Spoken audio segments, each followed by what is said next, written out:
SABC's acting COO Craig van Rooyen has advised some staff members to only return to work on Monday. This as clean-up operations are still underway following Wednesday's diesel spillage. 3 SABC employees were admitted to hospital. This after a diesel spillage from the backup generator caused them to inhale toxic fumes at the public broadcaster's Radio Park building in Auckland Park yesterday morning.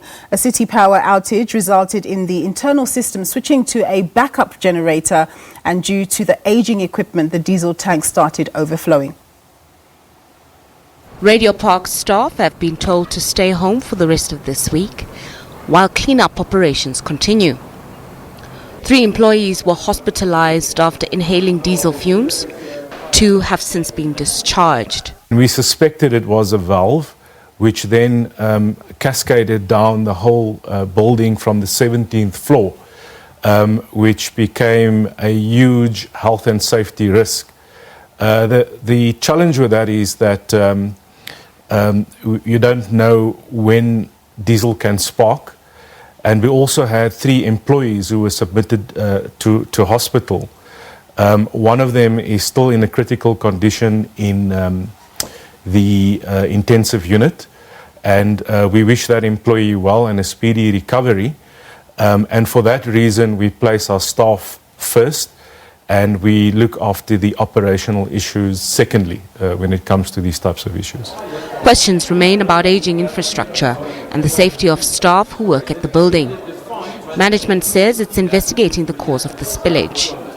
Most of the reticulation within the SABC is in an extremely poor state, and that's as a result of a lack of maintenance over the last 10 to maybe 20 years.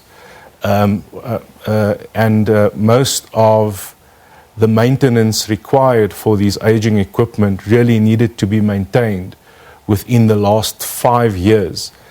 And as a result, we can expect that we would have many of these types of issues incurring going into the future.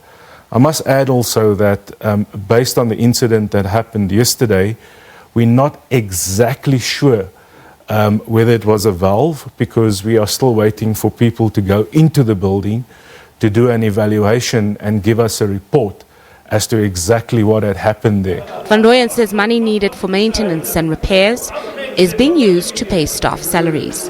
If you look at this building, or at least the Auckland Park building, Radio Park, it still had a standby generator located on the 16th floor, which caused the diesel to, of course, cascade down the floors. The newer type of operations in buildings are not to have a generator on the 16th floor. That's a very old way of working. And because there's been no funds to do those replacements, we suffer these types of relapses within the SABC. Unions are demanding a full investigation into the matter. Nozintombi Mia, SABC News, Johannesburg.